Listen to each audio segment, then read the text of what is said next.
Hello, welcome to Students Champions. What's their secret? I'm sure you want to ask, who is a champion? Well, the dictionary tells us that a champion is someone who surpasses all rivals in a sporting event, contest, or other competition. So what does it take to become a champion? Do champions face obstacles and challenges? In the last video, we heard from a young lady who overcame all obstacles to achieve her dream. In other words, she graduated in style against all odds. Well, what would you do if when you were just about to enter the university, your dad passes away? How will that impact your life and your decision to continue with your studies? Today, I have with me a special lady who found herself in that situation. Let's listen to this interview and see how, in spite of what life throws at us, we can achieve our goal in life. If you haven't watched any of my videos, please do so. You'll find them on YouTube. And I would ask that you consider liking, sharing, and subscribing to this channel, so you'll be notified when a new video is released. Your comments would also be appreciated. Okay, thank you. I have with me a very special guest on our program tonight. Is a former student of mine, Serina. She used to be Serina Ibe. She is now Mrs. Obodefuna. Thank you, Serina, for accepting my invitation to be a guest on our program. It's good to see you again virtually. Thank you very much, Auntie. You're welcome. Would you mind introducing yourself to our viewers? Tell us a bit about yourself and what's your current occupation? Yeah, sure. Thanks, Auntie, again for having me. It's a really pleasure to be here with you on this program. My name is Serina Bodefina, and I'm married and I have two teenage boys. Um, I am a Christian, and pre-COVID, I loved helping out in Sunday school in my local church. To relax, I love listening to relaxing music, mostly gospel, and also I like watching movies. One of my sort of, would I say bad habits? I'm a bit of a chocoholic, but I try to balance it with a good diet as well. So hopefully everything's fine. That's me, really. So what work do you do? Your occupation? Where do you work at the moment? What do you do? Occupationally, I am a chartered tax advisor, and I currently work as a senior tax manager in one of the big four accountancy firms. Fantastic. Okay, Serena, this program is Student Champions. What's their secret? I know you were an exceptional student at uni, and it was such a pleasure having you at my auditing class. And you did graduate with a first-class honors degree. And I'm also aware that in your second year, you won the CIMA Prize for the best accounting student on the program. So would you mind sharing with us your student journey? We'd like to find out, okay, you left Nigeria, you came to England to study. Why? And most students left home when they were at uni, when they started uni, but you seem to commute from home. It will be interesting to find out, what influenced that decision. And yeah, tell us a bit about your student journey. Definitely. Thank you, Auntie. It'd be my pleasure to share my journey. And I'd say it means a lot to hear what you've said about me being an exceptional student, because I would say you're one of our exceptional tutors when I was at uni, because you were very passionate for the growth and development of your students. I always remember the videos and the live things you brought from what big four firms to incorporate into the lectures, which really brought the topics off the page of the books and made it more lively. So that was something I always remember from uni. Um, overall, with my degree and being able to make the degree I had, I'm really grateful to God and also the support from my family and tutors like you to help me achieve that first class at uni. I'd like to sort of break down my student journey into the components you've asked, for instance, why I left Nigeria and came to the UK to study. Um, Unfortunately, my dad died really suddenly just after my 18th birthday, but before I started uni in University of Lagos. This was a huge blow for my family, and I was also personally very close to my dad.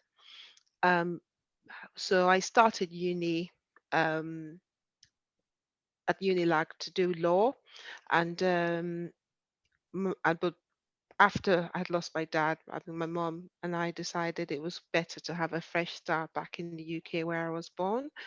Um, Initially, I had this thought of doing law, but something which I can only maybe term probably God's direction, on my life happened that I didn't expect when I was on the plane over to the UK.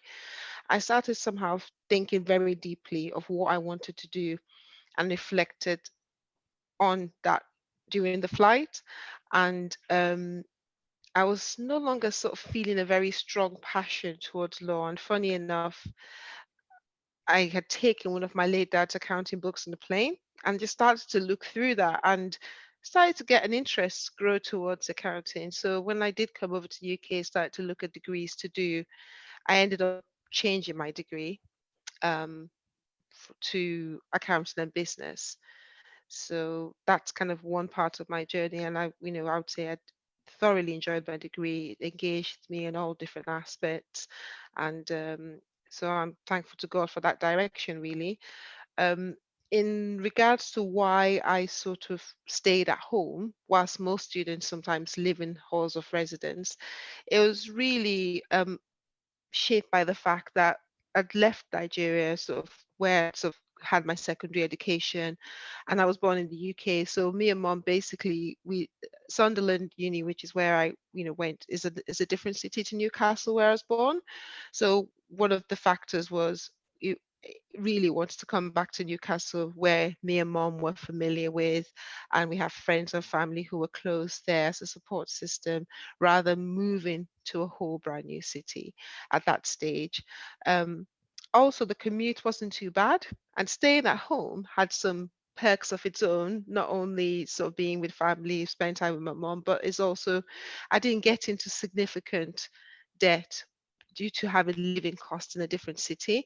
So for my personal circumstances, it made sense, and it also gave me that exposure of learning to be structured with my time because I had to travel to uni every day, make sure I had study time. So for my personal circumstances, it did work. And I totally understand for other students, their decisions would definitely have to be factored into their personal circumstances. So this is just my personal position. Okay, so were you able to engage with other activities at uni though? I was able to engage with the activities I was interested in at the uni. The only difference was maybe I wasn't as really knee deep into uni life because I didn't live in the same city with maybe other students. So on reflection, that's probably the element of uni that I didn't really experience as intensely as people who probably lived there, who would maybe say, I'd like to go out in the evening, meet other students. But that, regardless of that, I did have very close friendships with my friend, other students in the class, some of the people who I'm even in contact with till today, who are, not necessarily in the UK, even in different parts of the world. So I think it definitely wasn't a barrier to forging strong relationships. Fantastic. Would you like to share with us some of the secrets to your success, at uni? What advice you give to other students coming into uni? Because I'm aware, I haven't been in that sector for almost 40 years, but there's a lot of students come into the university and they get distracted. Many of them do so badly. What was your secret? Yeah, definitely. If I sort of reflected on what was the secret, and for uni, if I think about that point, it's really three things I'm really thinking about is having a vision, hard work, and faith. So if I talk about vision first, vision helps you to look at what you're trying to, strive for. So for me at uni, I was always working towards the highest grade, even though it felt very scary at the time. I thought, oh, I think students in our uni are quite, hardworking, and people are trying to aim for the highest goals. Certainly in the accounting and business course, because I find that people are trying to work towards a career. Maybe in the accounting or business sector, and it's very competitive. You come out of uni, then you go into the professional exam sector, which is also more assessment. So you have that vision of what you want to do, that therefore motivates you to break down um, that vision into smaller chunks of goals and smart goals. You can't just have this goal, oh, I want to get a first class, but then you don't have the supporting goals. Because if you have that vision, I want to get that, then you need to break it down into the manageable goal. I'll spend 3 hours a week on this subject. And I will, if I don't understand something, I'll speak to a lecturer. So I think the first thing is having that vision. And undoubtedly the next element I think is faith, and I think faith is in two elements. Personally, for me as a Christian who believes in God, it's really a strong faith in God and knowing that in the ups and downs he's there for me, and praying and trusting and leaning on him. And then the second element of faith is that self-belief, because I'm aware that, you know as human beings we sometimes have doubts on our abilities, and you'd be like, oh, this person is more able, but you just have to believe I can do it. I think a scripture I normally remember is, I can do all things through Christ who strengthens me. And if God's word says that to me, then I have to believe it. So that's the two sort of dimensions of faith. And then the final thing is undoubtedly hard work. It isn't easy. Success never comes without that determination to work hard and know that it could be challenging at times, but when you persevere, you will get success. Awesome, awesome. Thank you very much. I think you mentioned something, because students of accounting usually face a dilemma of deciding which professional route to follow.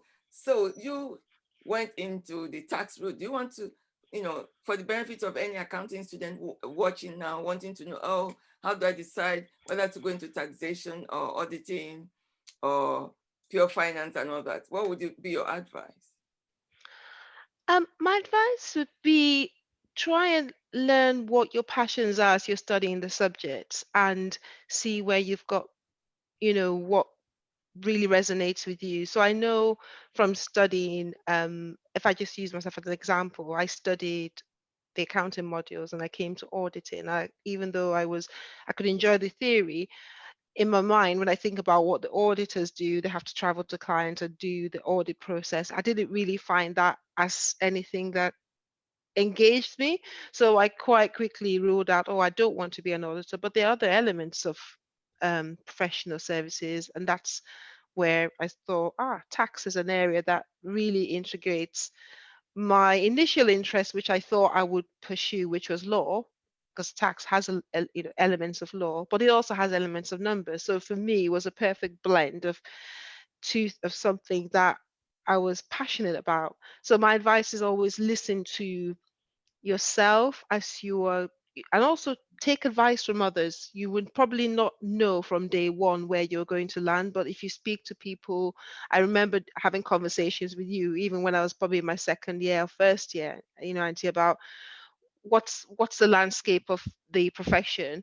And I spoke to other lecturers as well, like what can I do I join this body? So really it's leaning into your networks, your tutors, family, friends, and give yourself time to find out what your passion is. That would be my advice. And, you know, consult. We never always know things unless we speak to people.